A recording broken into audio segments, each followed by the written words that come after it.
Oh, Oh, drat. Make that 35. Singleton Baxter dropped, splattered helpless on the kitchen floor. There was a break in the frosting, a moment of respect for a cake now lost. Then you both shrugged. Hello everybody, and welcome back to the channel, or welcome to the channel if you're new here. My name is Death by Pony. Today we're hopping back into our life. So without further ado, let's hop in. It had the vague, dangerous quality of a threat, which was so absurd after the past few minutes that you couldn't help but giggle. After resting for a bit, you found more energy. You made to follow Baxter, a spring in your step as you went. Even after unwinding, you were rather sleepy. You could keep going, though. You dutifully eased your body into motion again, following along behind. At this point, even your fumes were running on fumes. We had more energy. But this was it, the final stretch before the finish line. You left the living room and returned to the kitchen where Baxter popped open the freezer door. You retrieved the bowl of frosting and plastic bag for piping along with the tubes of glitter Terry had given you hours ago. We can each take half and do the frosting and dusting in one go, right? Wish me luck. Gotcha, good luck. You both set at this last task with a grim determination. You worked quickly, not sharing any conversation or otherwise distracting from the job hand. You frosted and dusted each of the 36 cupcakes being lined up along the counter as they were completed. Oh, drat. Make that 35. Singleton Baxter dropped, splattered helpless on the kitchen floor. There was a break in the frosting, a moment of respect for a cake now lost. Then you both shrugged. One extra cupcake wasn't about to make the world of difference, though Terry might have disagreed. What Terry didn't know wouldn't hurt her. When the surviving cupcakes had been properly outfitted with sugar, more sugar on top of the existing sugar, to be precise, you stepped back to admire your creation. There was a mark of difference between your half and Baxter's, besides the fact that he was now one cake short. You were, quaint little jewels with matching tops. His glitter was uneven, and much of his frosting had come out lopsided heaps. They should still taste good, and that was just as important. You two fished out for airtight plastic containers in the lower drawer and stashed the cupcake inside. Lids were closed, boxes were in the fridge, and finally, the door was shut. It was finished, and you had survived. You checked the time. It was almost 2 a.m. You could have almost cried from joy. Baxter rubbed his tired eyes and massaged his temples. I have a newfound respect for bakers everywhere. I shall look forward to have all my future life events professionally catered, even if it costs a fortune. He stared down at the miserable remains of the casualty cupcake on the tile. Never again. You laughed at the sight, too funny for you to keep a straight face.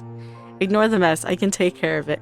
I'll see you back at your house. I fear your parents might be worried that you've been out so late.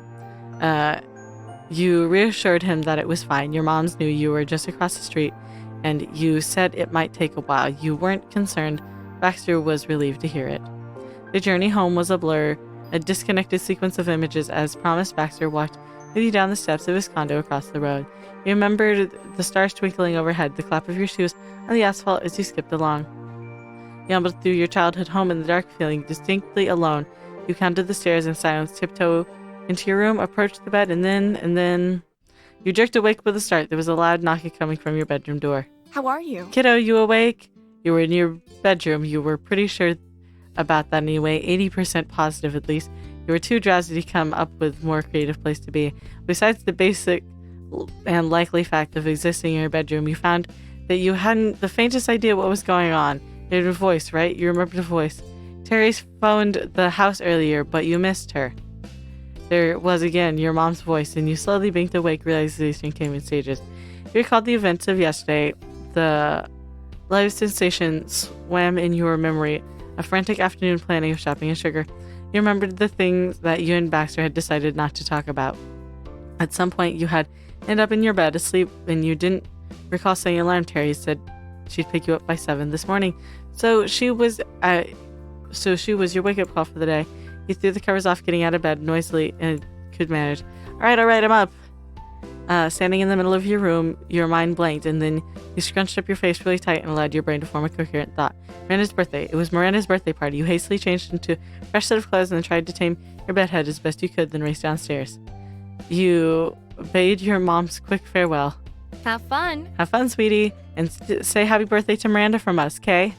You had barely enough time to yell a quick thank you over your shoulder before you were at the front door. When you stepped outside, Cove was there waiting for you on the sidewalk. The number of times you had left the house to find him there, it sometimes made you wonder if he lived on your sidewalk. He hadn't the faintest trace of sleepiness on him. Then Cove really did. He was the tiny sun. He was a tiny sun at any time of day, but mornings were when he shone the brightest. You exchanged your casual greetings, but rather than stop to chat, you kept on walking by, as you explained to him that the cakes were at Baxter's place and you needed to go pick them up. Oh, all right. Cove didn't tag along, content to leave you to your own devices.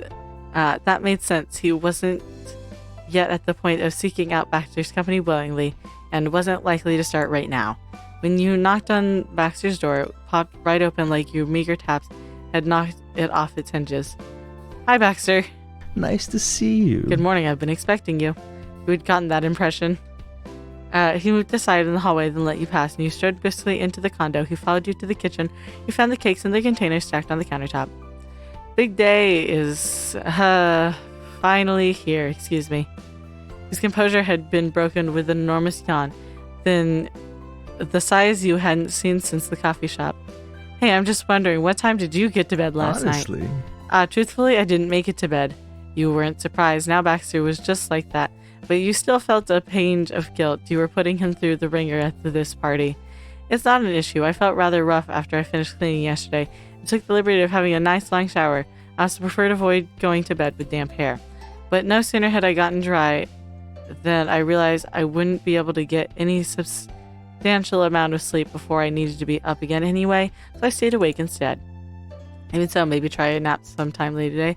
I barely slept either. Seriously, you're wild. I hope you don't feel unwell or anything. You can only shake your head, recklessness.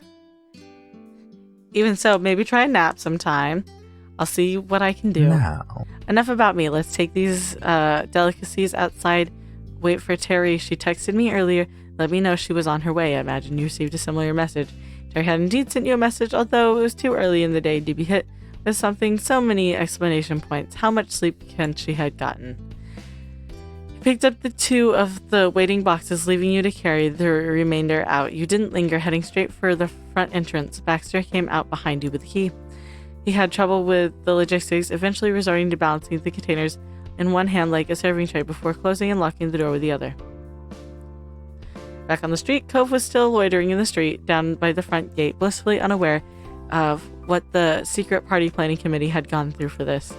Baxter called him over, full character and good cheer. Good morning, neighbor. Hey. Cove's response was quiet, more distracted than aloof. He was peering with the interest at the boxes you were carrying. He had hopes about their contents.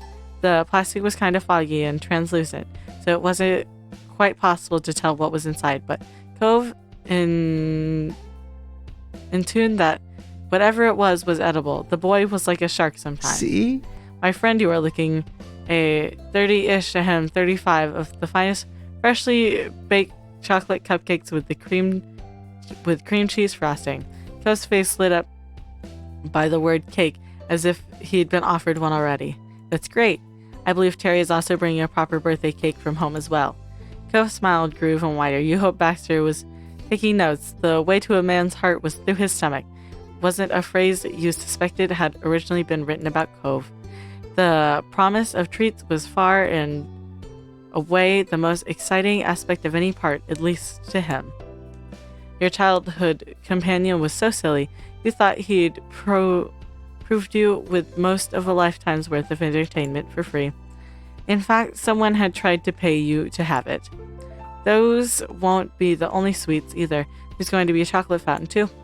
Cove's mouth formed a perfectly round O, and you thought you could see sparkles in his eyes. Maybe they were sprinkles. Yeah? What you guys bring to dip in? Strawberries, marshmallows, banana slices, pretzels? While Cove was busy listing every single item he thought he might reasonably taste good drenched in liquefied chocolate, it struck you that you didn't know what the answer to this question was.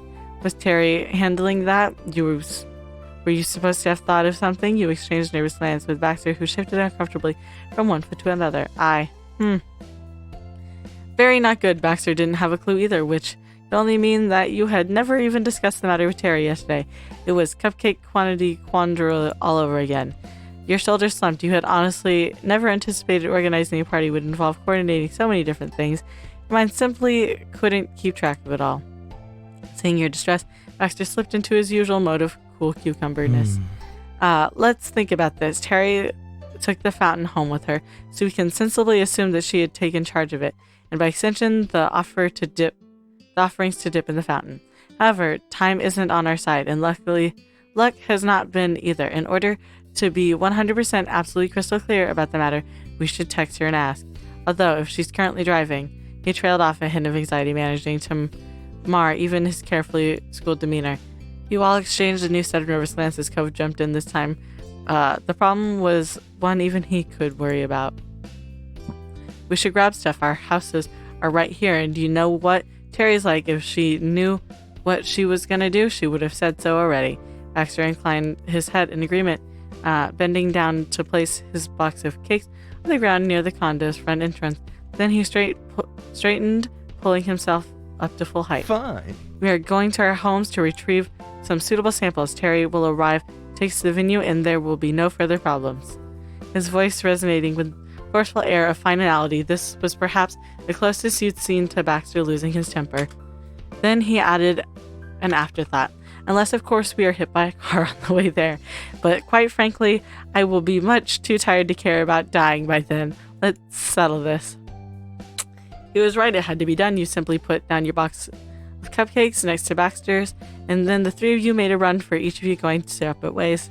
You dashed over to the road and hopped inside your house, heading directly for the kitchen. You opened the cabinets randomly, racking your brain for anything to bring.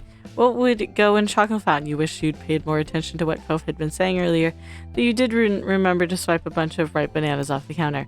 You hit the jackpot on the highest shelf of your family's cupboard.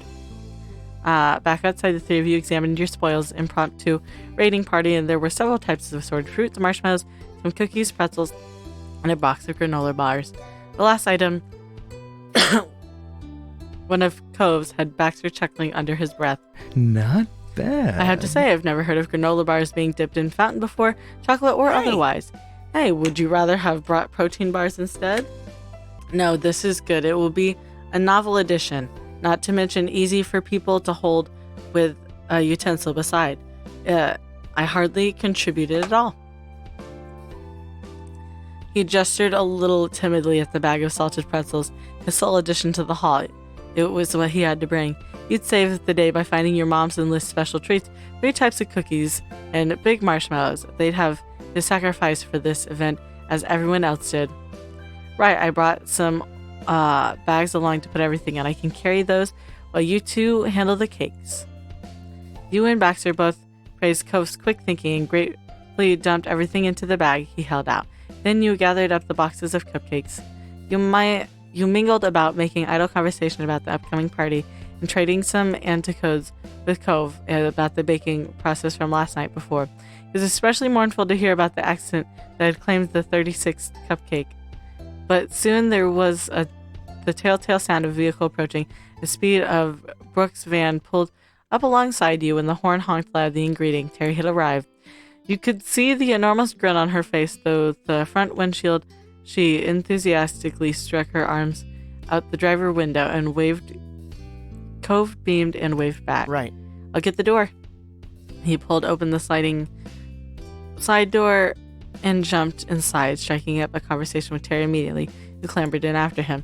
The car was normally spacious, but since you'd filled up with the party equipment yesterday, it'd gotten cramped. You made room for the additional food wherever you could. Hey, buddies. Hey, buddies, you ready to make like RPG and party up? Not really. Were you ready to have chocolate fountain? What did you bring to dip in it? Being subjected to the accusation right out at the gate knocked Terry completely off her stride. Expression was utterly baffled. Cove, how do you know about the chocolate fountain? I almost forgot we even had a chocolate fountain. Terry clapped her hands in her forehead, her eyes wide. Oh shoot, I forgot to bring stuff for the chocolate fountain. Terry started panicking, but Baxter promptly headed that off-put pass with casual rap of his knuckles against the external wall of the van.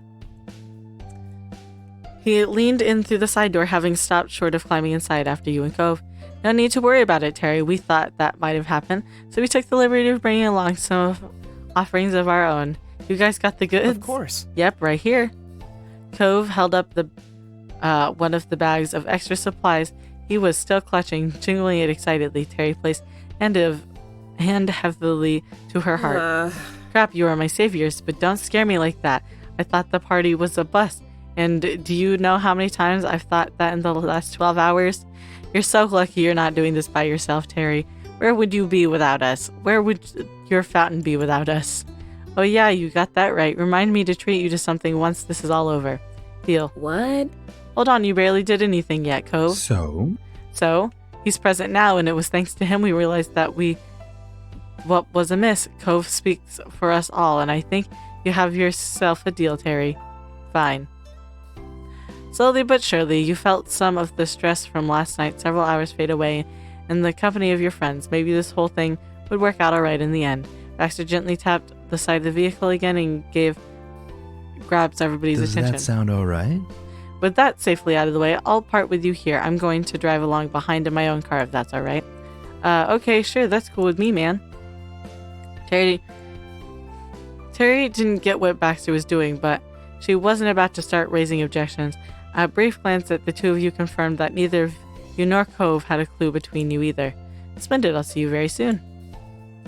He punctuated his farewell by shutting the van door, leaving you and Cove to buckle yourselves in. Terry watched in the rearview mirror as Baxter approached his vehicle and got inside.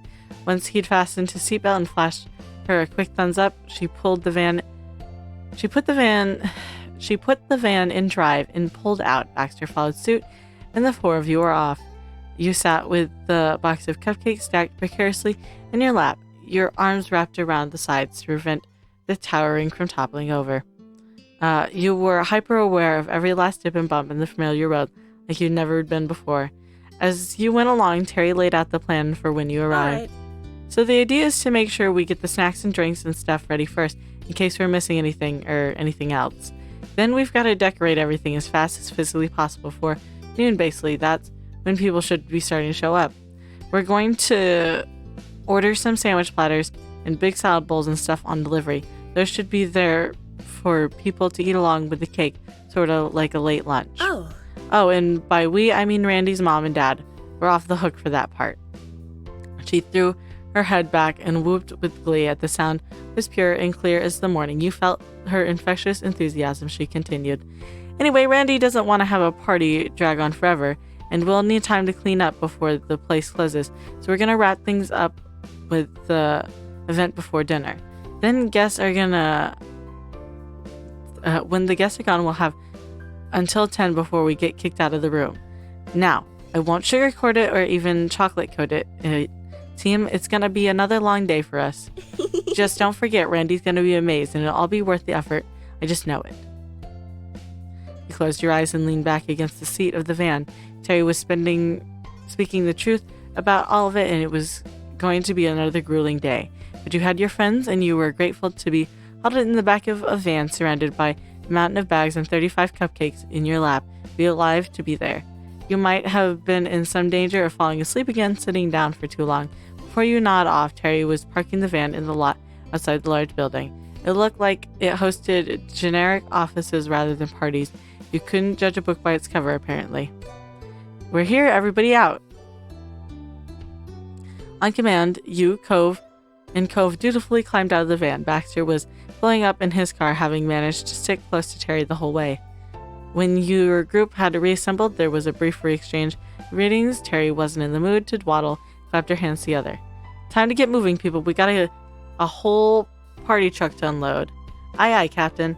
As you command, sir. Sure. Sure. You and Terry carried your respective desserts while Cove and Baxter worked together to take folded tables from the back of the van. Oh my god. Look at this place. They said it was pink. I was like, okay, pink, that's fine. That's not something I haven't seen before. But I figured it was gonna be the venue that they use in the